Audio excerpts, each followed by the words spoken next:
আসসালামু আলাইকুম। হ্যালো বন্ধুরা, সবাই কেমন আছেন? আমি এখানে আজকে আপনাদের জন্য যে রেসিপিটি নিয়ে এসেছি, আমি এখানে আপনাদের জন্য কেক বিস্কুটের রেসিপি নিয়ে এসেছি। আমি এখানে কেক বিস্কুট তৈরি করার জন্য 2টি ডিম নিয়ে নিচ্ছি।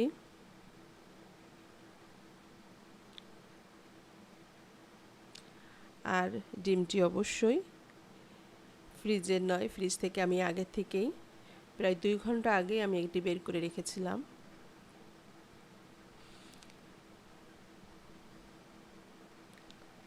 আর কেক বিস্কুট তৈরি করার জন্য আমি এখানে আগে থেকে ডিম 2টি ভেঙেছি, ডিমের কুসুমগুলো আমি তুলে নিব।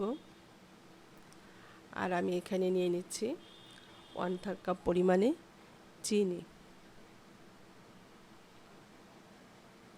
দিয়ে দিচ্ছি সামান্য লবণ। এভাবে আমি চিনি এবং ডিমের সাদা অংশ সুন্দর করে মাখিয়ে নিব বা মিশিয়ে নেব। না চিনি এবং ডিমের সাদা অংশের সাথে মিশে যায় ততক্ষণ কিন্তু আপনাকে এভাবে হ্যান্ড বিটারের সাহায্যে কিন্তু আপনাকে মিশিয়ে নিতে হবে। আর এটি যখন মিশিয়ে যাবে এবং চিনিটা গলে যাবে তখন কিন্তু এর ডিমের যে সাদা অংশটা সেটা কিন্তু একদম সাদা হয়ে যাবে, দেখতে পাবেন। তখন কিন্তু এমনি বোঝা যাবে যে হ্যাঁ, চিনিটা এর সাথে মিশে গেছে, একটা ফোমি ভাব চলে আসবে। এখন যখন দেখব যে এখানে এভাবে ডিমের সাদা অংশর এটা একদম সাদা হয়ে গেছে বা ফোমি ভাবটা চলে এসছে, তখন এই ডিমের যে কুসুমটা আমি আগে থেকে তুলে রেখেছিলাম সেটি আমি এখানে দিয়ে দিব। আমার এই ভিডিওটি কে কোথা থেকে দেখছেন অবশ্যই আমার কমেন্টসে জানাবেন,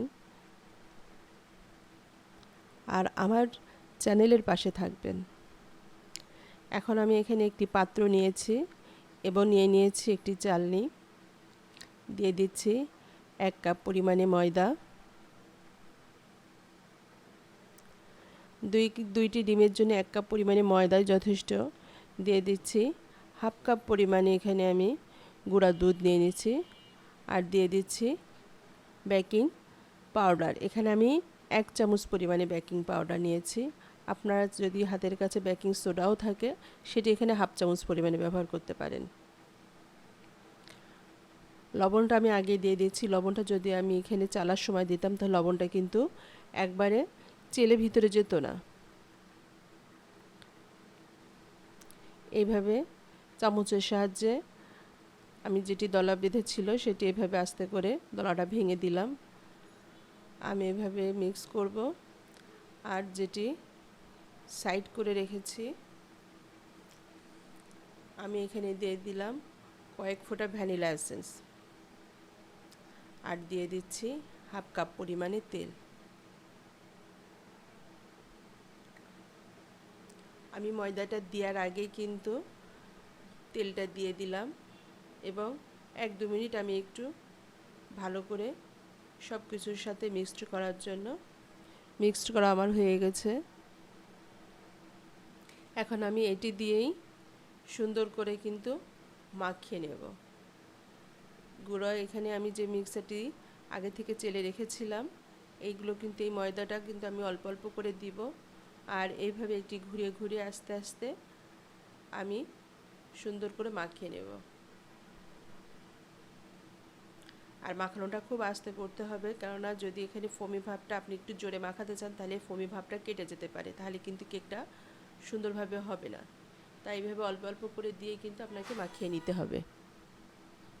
আর এই মাখানোর সময় কিন্তু তাড়াহুড়ো করলে হবে না, একটু ধৈর্য ধরেই কিন্তু আপনাকে মাখাতে হবে। যদি পারফেক্টভাবে কষ্ট করে একটা জিনিস তৈরি করছেন, যদি সেটা পারফেক্টভাবে তৈরি না হয় তখন কিন্তু নিজেরই কষ্ট লাগবে, ভালো লাগবে না।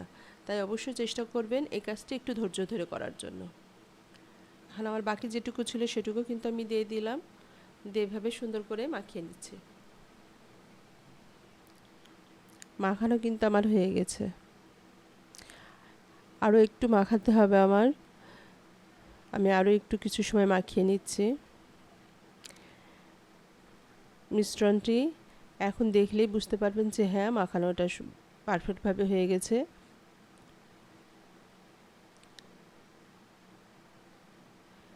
এখন আমার এই মিশ্রণটি একটু ঘন হয়ে গেছে, তাইতে আমি এখানে সামান্য একটু দুধ ব্যবহার করলাম। এখানে কিন্তু গরম দুধ ব্যবহার করা যাবে না, অবশ্যই নর্মাল একদম ঠান্ডা দুধটা ব্যবহার করতে হবে। মাখানো আমার হয়ে গেছে। আমি এখন একটি মল্ড নিয়ে নিয়েছি। আর এর ভিতরে আগে থেকে কিন্তু আমি নিচে একটি কাগজ দিয়ে তেল ব্রাশ করে রেখেছিলাম। এর ভিতরেই কিন্তু আমি এটি ঢেলে দিচ্ছি।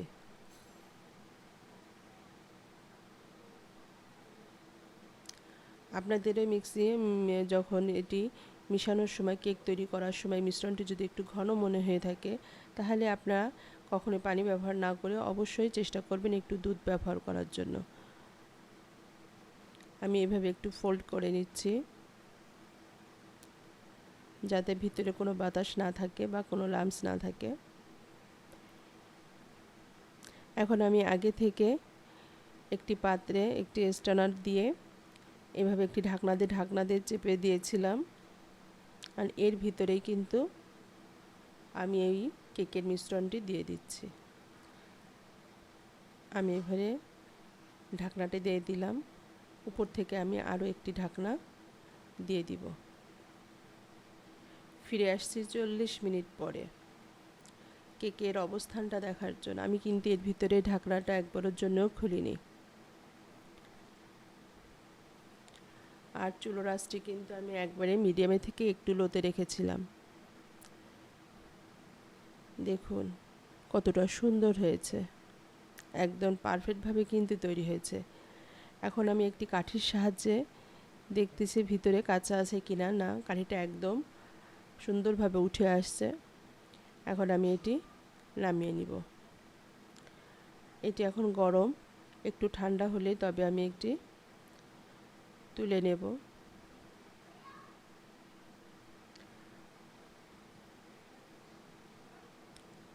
চলে আসছি, কেকটি ঠান্ডা দেখতে পাচ্ছেন। আমার কিন্তু চারি সাইড দিয়ে চামচ দিয়ে প্রেশার দেওয়া লাগছে না, এটা কিন্তু অটোমেটিক যেন একদম উঠে আসছে, কোনো প্রেশারই দিতে হচ্ছে না। এখন আমি পাত্রটিতে ঢেলে নেব। একবারে কিন্তু সুন্দরভাবে উঠে আসছে। এখন আমি উপর থেকে কাগজটা তুলে নিচ্ছি। কেউ বলবে এটা দেখে যে না এটি বাসায় তৈরি করা না দোকান থেকে আনা, কেউ বলবে না। প্রত্যেকে যেই দেখুক, নতুন কেউ দেখলেই বলবে যে এটি দোকান থেকে আনা। তো এটাই হচ্ছে রেসিপি। এভাবে আপনারা বাসাতে তৈরি করে একটি চামচের সাহায্যে সুন্দর করে পিস করে কেটে আপনার যদি একটু চুলায় ছেঁকে নেন, তাহলে কিন্তু এটা দোকানের মতো একদম কেক বিস্কুট তৈরি হয়ে যাবে। এবং এটি আপনারা ফ্রোজেন করে রেখে দিতে পারবেন অনেক দিন পর্যন্ত।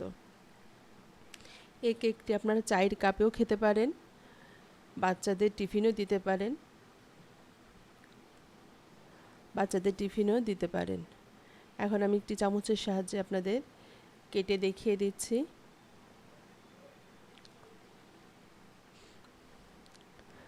এখন আমি ছুরির সাহায্যে আপনাদের একটু কেটে দেখিয়ে দিচ্ছি এভাবে। এখন এই কেকগুলো সুন্দর করে মাঝখান থেকে একটি এভাবে রেখে আমি দেখিয়ে দিচ্ছি। এভাবে লম্বা আকৃতি করে একটু ছুরি দিয়ে